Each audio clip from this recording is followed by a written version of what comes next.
Yeah, I mean, this graphic says it all. I think this is basically a definitive ranking of the top 6 players ever. In that order.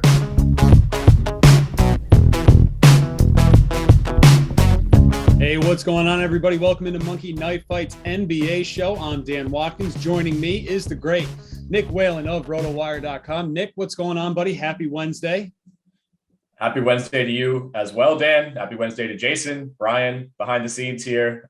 Big show coming up. We got another loaded, I think it's 11 games on the slate on Wednesdays. We keep doing like 2 or 3 games on Tuesdays, a few games on Thursdays, and then they just load it up on these Mondays and Wednesdays. But a ton of games to talk about and looking forward to diving in here.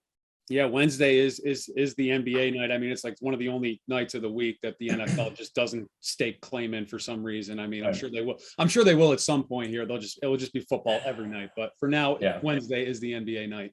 A couple like general NBA topics I want to kick off the show with this week. And Nick, last week we kind of joked about, could the Warriors go 81-1? And, they did lose a game since we last talked, but 80-2 still in play. Yeah, 80-2 is still in play. But after last night's just absolute beatdown of the Brooklyn Nets in Brooklyn, I got to ask you, I mean, are they for real? Like, is this are we really going to do this again with the Warriors?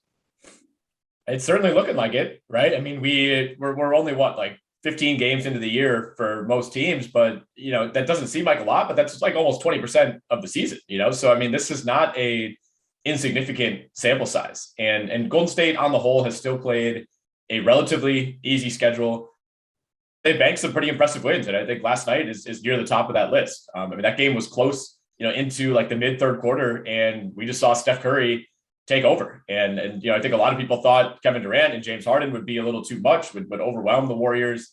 And that was not the case at all. I mean, this team is playing great defense. They have the best offensive player in the league by a mile.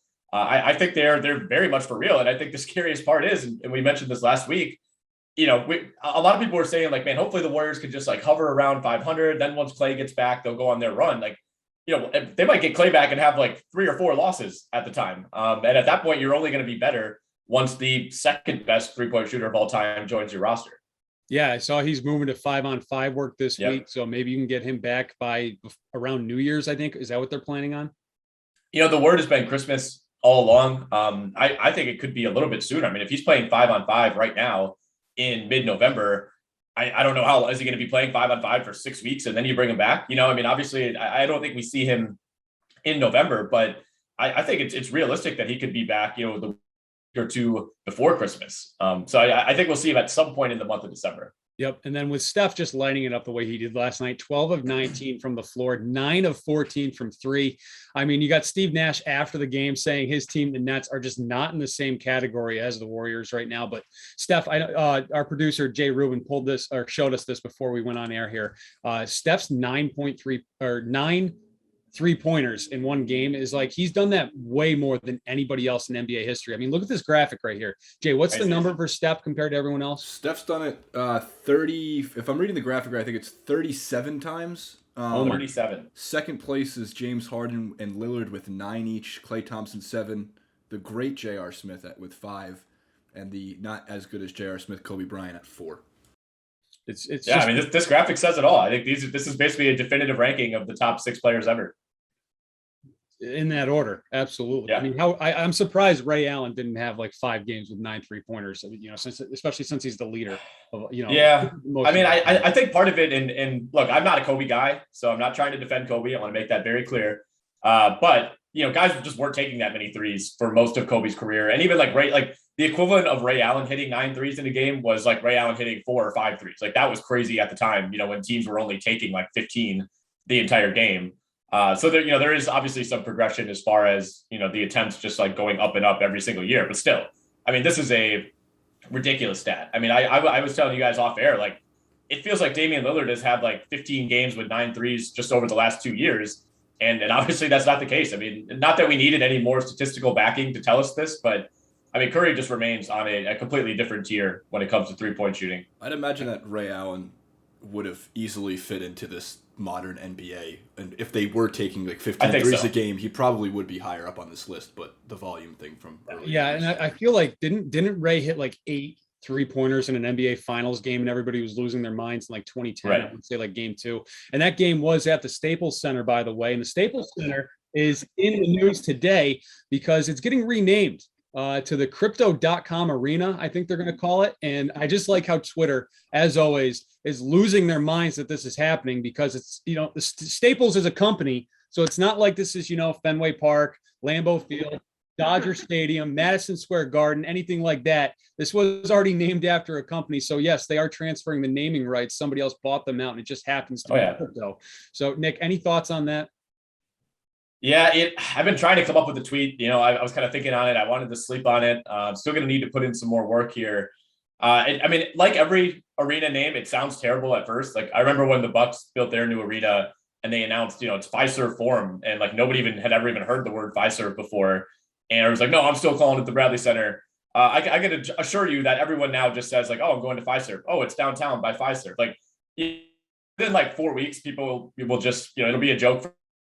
And once it sets in, it won't really be that big of a deal. Like it was probably a big deal when Staples Center opened, and people were like, "Oh, I'm still going to call it the Forum." Right. And that probably sounded weird at the time, and then it just becomes part of the lexicon. But I do like. There's a lot of comedy potential here. Obviously, people always do the like conversation between Breen, Jackson, and Jeff Van Gundy. Saw a lot of potential there with Mark Jackson and Jeff Van Gundy, like discussing what crypto is, why the arena is called this. So I was glad to see, those jokes come out. I think we could call it like the Crypt, the Doge Dome. There's plenty of like crypto things to kind of do spin-off puns for nicknames for the arena. Yeah, I think the best one I saw right to Shams' tweet was Lil Bitcoin Arena for LeBron. I think that was a pretty good one. Lil Bitcoin as far as LeBron is playing. So anyways, it is Wednesday, November 17th. And as we do, we're going to start off with Dan's on this day for November 17th in NBA history. Let's take you back. First off, we'll start things with 1945, 76 years ago, 12-time All-Star Elvin Hayes was born in Rayville, Louisiana. So happy birthday to Elvin Hayes. November 17th, 1959. Here's a good one. Connie Dierking of the Syracuse Nationals became the first player to foul out of a game in the first quarter as Syracuse beat Cincinnati in New York, 121-116. Oh. I remember that game. That was crazy. That's an impressive record. It also kind of reminds me of this. Remember the game that Kevin Garnett got hurt in like 2009 against Utah when he like messed up his knee, and that pretty much did it for the Celtics that year. Yeah. That game. But anyways, Brian Scalabrine, my guy, came in to start the second quarter of that game, and he had 4 fouls in 90 seconds. I think that's got to be a record as well. Amazing. Truly just amazing from Scal there in that game. Yeah. Then we got November 17th, 1981. New York Knicks center Bill Cartwright made 19 free throws, missing none in a game against Kansas City, tying the NBA record set by St. Louis's Bob Pettit. Record later tied by Detroit's Adrian Dantley and broken by Dominique Wilkins, who made 23 consecutive free throws without a miss on December 8th, 1992 against Chicago. And then finally here, I got another one. November 17th, 2000, Jason Kidd, when he was with Phoenix, tied the NBA records for turnovers in a game when he turned the ball over 14 times in a 90-85 loss to the Knicks. And then John Drew originally set that record. That's got to be a fake name. John Drew, come on. Atlanta Hawks committed 14 turnovers in New Jersey on March 1st, 1978. So there we go. That's what we got for on this day this week. Amazing that the Suns only lost that game by 5 points. One guy committing 14 turnovers, and it was still like down to the wire. Oh, I mean, it is the Knicks. So yeah, I suppose. Sure they made plenty of mistakes on their own as well. It's like they also committed 14 turnovers. All right. Let's move on here and let's get on to our games for tonight. We got the Lakers taking on the Bucks at 7:30. And in this one, LeBron James is still going to be out. He might be back on Friday night when the Lakers take on the Celtics. He's still dealing with that ab injury, but we could get Chris Middleton back. He's expected to rejoin the team tonight after testing positive for COVID. So we should see Chris Middleton in this one tonight. But let's start off with the man Giannis Antetokounmpo, 27.5 is his more or less number on Monkey Knife Fight tonight. He's fourth in the NBA in scoring. He's averaging 26.5 points per game. He scored 28 or more in 7 of 13 games this season. Nick, I like the more tonight, especially if he can get to the foul line the way he's been getting there lately. 4 of his last 5 games, he's had 11 or more free throw attempts. He's only making about 60% of them, but still, I like his chances to get to 28 if he's going to get to the line that much. How about you? Yeah, I'm with you on that. For what it's worth, he did go just under this number in both of his matchups against the Lakers last year. Had 25 points in each of those games, but different circumstances here. They do get Chris Middleton back. I think that's a huge boost. He hasn't played in what seems like forever. They've been depending on some guys who are, should be like 12 to 15 minute a game guys for like 30 minutes a game. So that's going to be big. But I mean, Middleton said this morning, he was not even allowed to get his heart rate up at all over these last couple of weeks, while in COVID protocol. So he was under a pretty strict watch. Guys are able to work out at home, but it's not the same type of workout that you're getting when you're with the team. So, I don't think it's fair to expect Chris Middleton to come back and all of a sudden play 35 minutes and give you 25, 6 and 6. So this is probably going to be another night where Giannis is carrying the offense.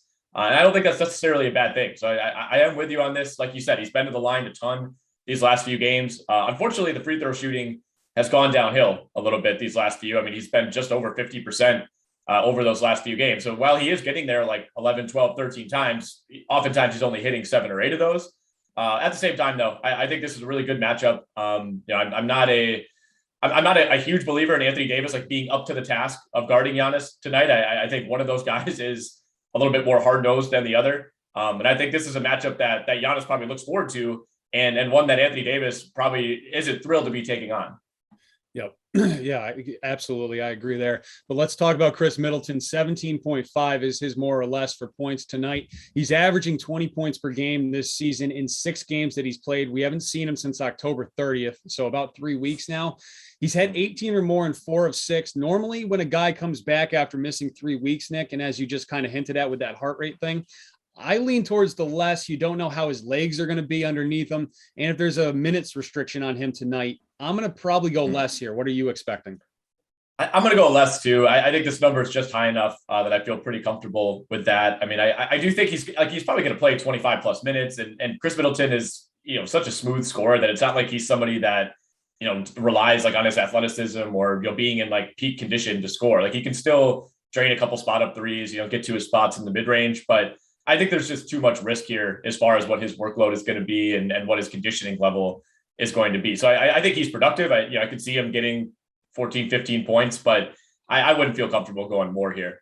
All right. Now we got Anthony Davis for the Lakers. 25.5 points is his more or less. He's probable tonight. He's had that kind of thumb issue lately. Yeah. He's also fresh off of getting ejected Monday night after losing his shoe.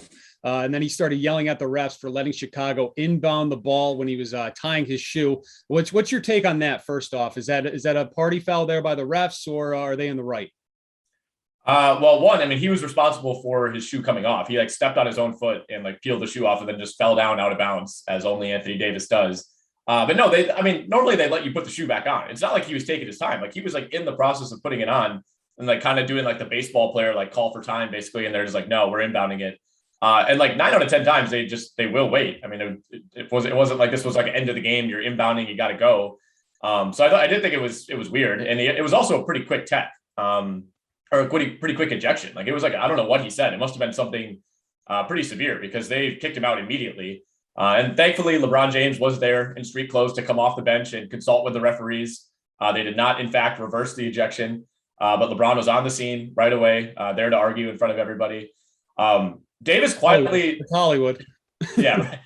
From a basketball perspective though, I mean, last game aside, and he still finished with 20 points, 6 boards in 28 minutes. Like Davis has quietly been really good. Yep. These last few games. And it's kind of been overshadowed by some comical Russell Westbrook games that have, resulted in the Lakers blowing some would-be wins, but he's bounced back in a big way. I mean, last year was really disappointing for Davis on a number of levels. Even when he was healthy, he didn't really look like himself, but he's been a lot more aggressive. He's been better getting to the line. He's been better rebounding. The defensive stats have been there. The only thing is he is just not a three-point shooter anymore. And if you remember 2 seasons ago when they won the title, like that was a huge part of his game. He was hitting like 2 threes a game. He was a big time threat out there. He was using that to go off the dribble. he's only taken, I think, like 20 or no, I think he's 33s on the year, and he's at 20% from three. Like, he's no longer a threat whatsoever. He's lost his confidence, and he's still been able to be effective, but it's a notable loss for a guy who was one of the bigger inside outside threats, and he just doesn't have it anymore. Can you blame the new ball for that? I'm willing to blame the ball. I mean, he was already on the decline last year a little bit. I think the new ball, only exacerbates that. I don't know how long it's going to be until we write it off as like you can no longer complain about the ball. Like, where do we draw the line? Like 30 games in, no more ball complaints.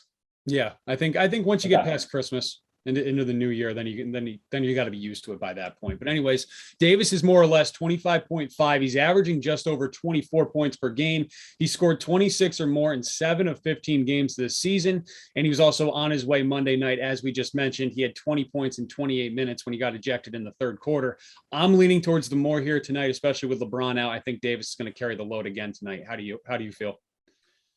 I'm going to go more as well. I know Davis, he typically sits right in this range. This is a great number by the MKF team. And the big thing is, outside of Giannis, who's an ideal matchup for Davis, the Bucks have like no big men. And it's actually surprising to me that they haven't addressed this, because Brook Lopez hasn't played since opening night. There's been zero update on how close he is to returning. By all accounts, he's not, doing any activity. He's not at practice. If Giannis gets in foul trouble, or even when Giannis is sitting, they just don't really have any other big men who measure up remotely close to what you're looking for the type of guy to throw at Anthony Davis. So I think the more is the right play here. All right. And then last up, we got Russell Westbrook. 7.5 assists is his prop tonight on Monkey Knife Fight. He's averaging 8.3 this season, which is fourth best in the NBA. He had 8 assists Monday night in that game against the Bulls. And then last week, he posted back-to-back 14 assist games. He's reached 9 or more in 8 of 15 games this season. I like the more here if it stays at 7.5. But if this line moves up to 8.5, which is what it originally opened up at this morning, then I might go less there. But I really like Russ to get to 8 tonight. How about you? Yeah, I think this is a really friendly number, right? I mean, I'm pretty down on Westbrook. A lot of people are down on Westbrook this year, but say what you will. I mean, the assist numbers for the most part have still been there. He's still got 4 games this year of 13 or more assists. He's still very capable of racking those up. And even if you watch that game against Chicago the other night, he had a couple plays where he basically gave up a layup in order to kick it out to the corner to try to chase an assist. So he's still very much doing that. And like you said, I think if this number was any higher, I'd question it a little bit, but 7.5, I think is a really good number. I think he can get to 8 or 9 fairly easily. All right. So now I'm going to turn the mic over to our wonderful executive producer, Jay Rubin, who has some fun historical, more or less, for us this week. So Jay, take it away. On 1 second. I need to get the rest of the picks because I missed half of them. Anthony Davis was more or less? More. Okay. Russell Westbrook was more?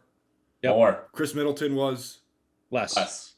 Dwight Howard was? What are we feeling off the top of your heads? I'm going less. Less. There it is. Now we have a full contest for everyone to play. Look at that. That's 20 right. extra buy-in, folks. Lock it in. How do you say no to that? How do you say no? That's good stuff. You simply cannot. We're doing historical more or less now. This is good. I'm actually really happy you guys brought up the, what's it called? The fastest to foul out. You said there was 40 seconds to rack up like 4 fouls. Well, let's start there because there is a record. There is a record for the fastest foul out.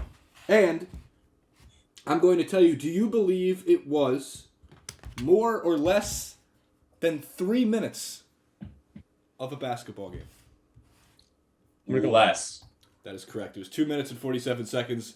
It was, let me get my information correct here. It was in a game that involved a lot of Dennis Rodman back during the 90s Bulls days. Wells fouled Rodman on average every 27 seconds in this game. Rodman made it to the charity stripe 12 times, and although he was 55% free throw shooter in that 97-98 season, he made a career-high tying 9 free throws against the Mavs. So you put him on the line. That failed. Bubba Wells got that. All right, single-season individual free throw percentage. I love this because it involves a great name. Jose Calderon owns the highest single-season free throw shooting percentage. More or less than 97.5%. I'm going to go more. I'm going to go less. It's 98.1%. Woo. Jose Calderon. Jose, you dog. Impressive one. Steph Curry has gone 10 straight games scoring 30 points in his career. That is a Golden State It's not a Golden State Warriors record. It is actually not an NBA record. Somebody else has done that for more or less than 13 and a half times, 30-point games in a row set by Wilt Chamberlain. 13 and a half straight games, more or less. More. It is actually less. Really? It is 12. What? It is 12. Really? Would he Interesting. not play the full game, that 13th game or something like that? Must have Wilt was overrated. I mean, his more or less on like consecutive games with 109 rebounds is actually like a full season. But the Wilt Chamberlain stats, absolutely insane. There you go. Historical, more or less. Love it. All right, let's move on. Let's do our favorite segment here, and it's the speed round. It's the fastest 60 seconds in daily fantasy with Nick Whalen. Nick, I got 8 names for you this week, and let's see if we can get through it in 60 seconds. Jay, when you are ready, let me know, and we will start the clock. Yeah, let's just pretend there's a clock there. All right. Coming in. Again. Yeah, you can start it. All right, 60 seconds on the clock. Here we go, Nick. Bradley Beal at Charlotte tonight, 25.5 points, more or less. I'm going less. He's coming off a couple absences. The scoring's been very up and down, boom or bust this year. I'm going less. Devin Booker at home taking on the Mavericks, 24.5. More. He's looked good. Mavs are a little banged up. I think that's a good spot for him. No Luka in that one tonight as well. Zach LaVine at Portland, 25.5. I'm going to go less. He hasn't necessarily needed to do that with DeRozan the way he's playing. Obviously getting some help from other guys as well. Less. All right, Jason Tatum at Atlanta tonight, 25.5 points, more or less for Tatum. He takes a ton of shots. No Jaylen Brown. I'll go more. Damian Lillard, home versus the Bulls, 25.5 points. Less. I think he's more banged up than he's letting on. Bulls have guards who could stick with him. I'm going less. Trae Young at home taking on the Celtics, 24.5 points for Young. I'm going to go less. Celtics defenses look really good lately. All right, another guy in this Bulls Trailblazers game, DeMar DeRozan at Portland, 24.5 points. More. DeRozan, maybe the best player in the league right now. And last up, we got Karl Anthony Towns at home against Sacramento, 24.5 points. Automatic picking against the Kings, more. The line could be like 70 and a half, and I would say more. All right, very good. I think we were just over a minute, but good work there. We operate on soccer. I think last week we missed it by like 40 seconds. That was about a minute. It was a minute 30. We operate on soccer rules, so it's like 30 seconds of extra time added. Yep. We'll just count the clock up now instead of down. Yeah, it's like it's the last minute of the show, similar as the last minute in a basketball game. It takes actually 5 minutes. So did you guys see StatMuse's nickname for Zach LaVine, DeMar DeRozan, and Lonzo Ball? No. They actually put up a stat yesterday with hashtag gotta kill me to say this. DeBalzac. Fine. Wow. That happened. Just so all right. Knows. So I'll talk to Pete, see if we can clear that on Rotowire. Yeah. All right, so let's end this show this week with a new segment. And if those of you guys out there that are watching this are like us here at MKF, you've probably just, when you're hanging out with your friends, just thrown out a bunch of random former player names and just reminisce for a little bit. And our guy, Nick here, he's all about that. He loves naming some guys. We've done this on just about every single show we've done, whether it's college football, NFL, NBA.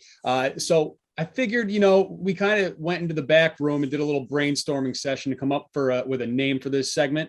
And after hours in the Monkey Knife Fight offices, we've come up with nicknames. How about that? Not bad, right? It's a great segment. Actually really good, yeah. So here we go. So this is how this is going to work. Myself, Jason, and our other producer, Brian, we're all going to name a player. Nick's going to rate the player based on randomness on a scale of 1 to 10. So if you say Kevin Durant, that's probably a 1. But if you, go out there a little bit, go out on the ledge and say like Aaron Afalo, that might be like a 6 or 7 in Nick's book. So that's exactly what I would have said. Yeah. I mean, then you get like an Eton Thomas, then you're talking 8, 9. Yeah. All right. I love it. I absolutely love it. So I'll start this. And, since we kind of quickly talked about that Brian Scalabrine thing at the beginning, I'm going to go with someone else in that game. And I'm going to go with Mehmet Okur as my random name. That is a good one. I think that's probably a 6.5 to a 7. I honestly, he was a much better player, I think, than people remember. So like in terms of randomness, he's not that random because he was actually pretty relevant when he was at his best. All right, Jay. I'm going to go with a Big East tournament combo guard that came out of a very impressive, I believe, 1999 NBA draft. Vonteego Cummings. Gotta be honest, never heard of Vonteego Cummings. I think that's slightly before my time. Oh, wow. Which is also your time. Played for the Pacers. Yeah, we have about the same time there. Pacers, Cavaliers player, then went on to play for multiple overseas teams. Vonteego Cummings had a couple moments at Pitt in the Big East tournament, but with no name, I will have to resort back to, let's go with Desmond Mason. I mean, for people outside of Wisconsin, maybe that's more random, but I mean, to me, that's like a one. I mean, it's when you talk about like, household names in here, it's Bart Starr, it's Brett Favre, it's Aaron Rodgers, it's Desmond, and some people would add Reggie White, some people would add Giannis Kumpo. I mean, he's up there. I actually did a podcast with Desmond Mason probably like 5 years ago at this point. He basically is just working as like an artist now. He like does paintings and stuff. That's really impressive, actually. Yeah, it was actually pretty cool. He wanted to talk a lot more about that than basketball. Maybe we could have him on the MKF show sometime. He seemed very available at the time. Yeah. Talk about things like a little too available. Yeah. Talk about things like, paintings. Yeah, right. I was like, I don't know what to say about that, Desmond. Like, I would much rather talk about the dunk contest. Anyway. All right, Brian, what do you got, man? I'm going to go Marquise Daniels. It was like 7th, 8th man for the Celtics. Like, oh, yeah. I played for the Bucks as well. to 2013-ish. Usually came in for Pierce, and offense just stopped when he came in. Yeah, he was going dreadlocks with headband, with long socks, I believe. I think he had the full state of Florida tattooed on his back with like a pretty detailed map with like cities and whatnot. So I don't know how random that is, but that's kind of the first thing that comes to mind. I got to give that like an 8. I think he's a guy that bounced around to a lot of teams, but you don't really, you could name like 200 players from that era and not get to Marquise Daniels. So that's a pretty good one. All right. I love it. So Brian wins nicknames for this week. Brian, I don't know if you get a prize or not, but you can talk to Jay. We'll figure something out. It's 1-0, undefeated, never lost. If you guys want to have Nick will even rate some names on Twitter too. Nick, you have a great Twitter handle. Where can these people tweet at you some random names? All right. So here's how it goes. My last name, Whalen. All you got to do, just sub out that little lowercase L, which looks, kind of a lot like a 1. So cleverly, I've inserted a 1 in place of the L. So you can find me at WHA1EN. Very good. Very good. And Nick, do you have any other plays for us tonight before we wrap things up? Oh, man. I'm trying to look at some of the lines. What is Steph's number at? 32.5 tonight? Sounds right. I think so. I don't know. I was very prepared to talk about Bobby Portis, potentially, who's been a fill-in for Warriors are off tonight. I don't know what I'm talking about. If we have a number for Bobby Portis, I would go over on that. Like I said, I don't trust that Lakers front court whatsoever. MKF, by the way, needs to add like a random role player contest where you have to the numbers are all like 3.5 points for guys who like barely play any minutes, and you can do like a 20 times. We've had some wild, we've had some all NBA only players in a contest featured like a 4x4 with Anthony Davis, LeBron James, Steph Curry, and Desmond Bane. So we can easily find ways to sneak in. Well, I saw Melo's line is 2.5 3-pointers made. I'm looking for Bobby Portis as we speak. Yeah, I saw Carmelo's 2.5 more or less 3-pointers tonight. No Bobby Portis. Man, it's offensive. We gotta go more on Melo until he proves us otherwise, right? Like I still am a firm believer that at some point this is going to crash and burn. But he's already like provided more value for the Lakers this year than I thought he would the entire season. All right, very good. All right, guys, thanks for watching. You can follow me at Dan Watkins Radio and enjoy playing your NBA contest tonight, and we'll be talking to you.